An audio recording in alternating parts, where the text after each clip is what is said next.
वाले हैं। बहुत ध्यान से आज की कथा सुनना कि एकादशी का आपसे आपसे आपके बच्चे पूछेंगे, मम्मी हम भगवान विष्णु का दर्शन करते हैं, हम राम जी का दर्शन करते हैं, हम कृष्ण भगवान का दर्शन करते हैं, हम भवानी माता का दर्शन करते हैं, हम शंकर जी का दर्शन करते हैं, हम सारे देवी देवताओं का दर्शन करते हैं, पर ये एकादशी माता तो कभी नजर ही नहीं आती। पूछेंगे कि नहीं पूछेंगे कि तुम जिस एकादशी का व्रत करते हो इनका जन्म कहां से हुआ, कहां जन्मी थी? एकादशी की जन्मस्थली कहां है? भाई भगवान कृष्ण की जन्मस्थली तो मथुरा है, श्री राम जी महाराज की जन्मस्थली बोल दो जम के अयोध्या है।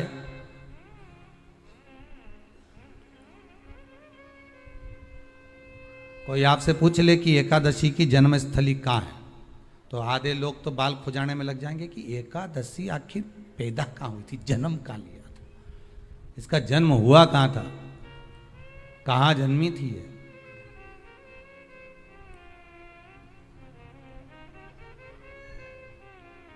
इसका जन्म स्थल है कहां?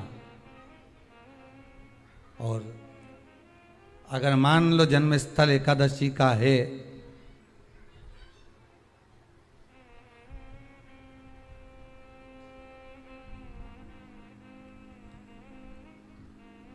और एकादशी अगर जन्मी है, उसका जन्म हुआ है और दुनिया के लोग इतना व्रत करते हैं, उपवास करते हैं,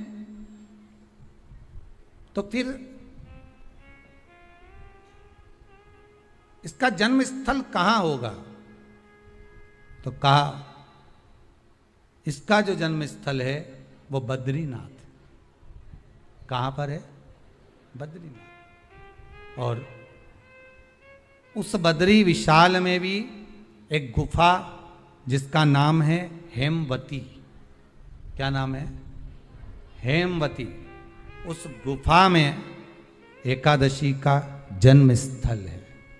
बद्री विशाल में हेमवती गुफा जो 12 योजन अंदर प्रवेश करने जितनी है, 12 योजन की गुफा के अंदर, हेमवती के अंदर एकादशी का प्रागट्य हुआ था, एकादशी का जन्म हुआ था।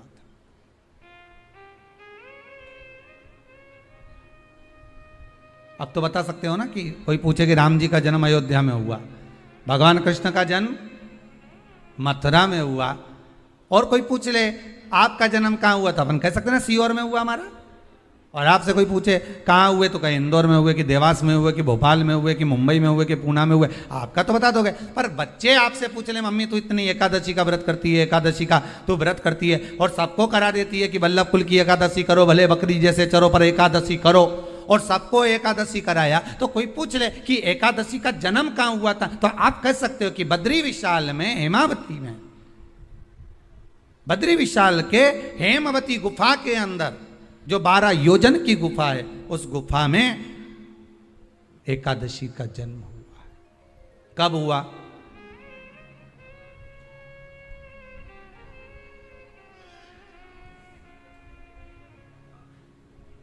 जन्म होने का कारण, राम जी के जन्म होने का कारण था रावण का संहार। भगवान कृष्ण के जन्म होने का कारण था कंस का संहार। नरसिंह भगवान के जन्म होने का कारण, प्रकट होने का कारण था हिरण्यकशिपु का संहार। वराह भगवान के प्रकट होने का कारण था कि पृथ्वी को जल पर लाकर ठहराना, हिरण्याक्ष का संहार।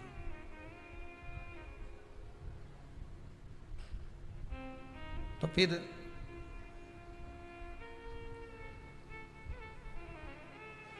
इसके जन्म का कारण क्या है? तो कहा इसके जन्म का केवल एक कारण है। सतयुग में, अब एक और बात का बहुत ध्यान दीजिएगा महाराज, सतयुग एक बार नहीं हुआ कि तुम सोचो कि सतयुग के बाद में द्वापर, त्रेता आ गया, त्रेता के बाद द्वापर आ गया, द्वापर के बाद कलयुग। एक सतयुग नहीं है, एक त्रेता नहीं है, एक द्वापर नहीं है, ना जाने कितने कितने सतयुग निकल गए, ना जाने कितने कितने द्वापर, त्रेता, कलयुग, ना जाने कितने निकल गए।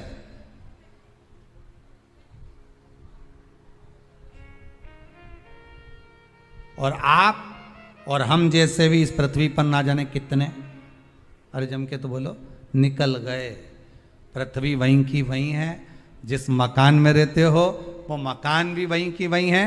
बस कभी कभी एकदम प्लाट हो जाता है, फिर उस पर वापस बन जाता है, फिर क्लीन, फिर बन गया, फिर क्लीन, फिर बन गया। ना जाने कितने कितने कितने कितने जन्म हम ले चुके हैं, और हमारे भी आगे का जन्म कितने जन्म होते रहेंगे। जमीन वहीं की वहीं रह जाएगी और अपन चले जाए, बस वो जगह वहीं रह गई। जो पहले परदादाजी की थी, दादाजी को मिल गई, दादाजी की थी, पिताजी को मिल गई, पिताजी की थी, उनके बेटे को मिल गई, उनके बेटे से उनको बेटों को मिल गई। मिलते मिलते मिलते मिलते कब वो जमीन भी बिक गई समय की अवस्था में, फिर दूसरे की हो गई, और हम सोच कर रह गए कि ये हमारा है, हम इसके लिए लड़ाई करें, झगड़ा करें। हम केवल इस जमीन के लिए, जरा सी प्रॉपर्टी के लिए अदालत में खड़े, अपना समय बर्बाद कर दिया, और जो पाना था वो छोड़ दिया।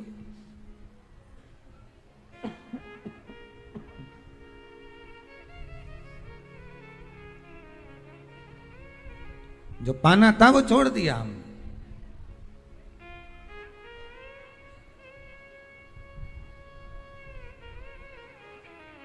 असली रजिस्ट्री तो ये शिव महापुराण की कथा है, जिसमें बैठकर आप 3 घंटा भगवान की भक्ति को जो धारण कर रहे हो, 3 घंटा जो भगवान की कथा को आप श्रवण कर रहे हो, 3 घंटा जो भगवान की भक्ति में आप डूबे हुए हो, 3 घंटा जो भगवत स्मरण में आप लगे हुए हो, बस यही असली रजिस्ट्री है, यही वहाँ काम आने वाली है। इसके सिवा कुछ काम नहीं आएगा। धन दौलत माल खजाना सब पड़ा की पड़ा रह जाना,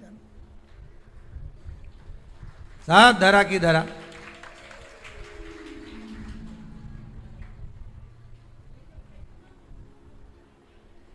रह गया। वो एक लाइन आप लोग स्मरण करते होंगे, सज धज के जिस दिन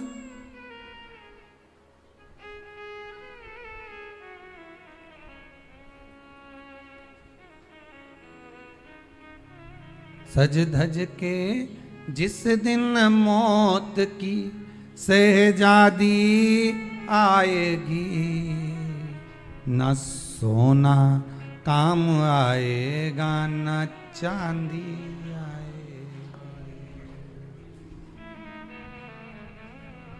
अलमारी में धरा की धरा रह जाएगा, लॉकर में पड़ा की पड़ा रह जाएगा। लॉकर में पड़ा की पड़ा है, अलमारी में धरा की धरा है। कपड़े भी सारे घड़ी बने की बने रहे, कपड़े भी धरे की धरे रह गए और सब पड़ा रह गया। कि छोटा सा तू कितने बड़े अरमान हैं तेरे, मट्टी का तू सोने जैसे मान है तेरे। मट्टी की काया एक दिन मट्टी मिल जाएगी, न सोना काम आएगा न चांदी आएगी, न सोना काम आएगा न चांदी आएगी। सज धज के जिस दिन मौत की शहजादी आएगी, ना सोना काम आएगा ना चांदी आएगी, ना सोना काम आएगा ना चांदी आएगी। सब पड़ा रह जाएगा, धरा की धरा रह जाएगा, सब पड़ा की पड़ा रह गया, जीव चला गया।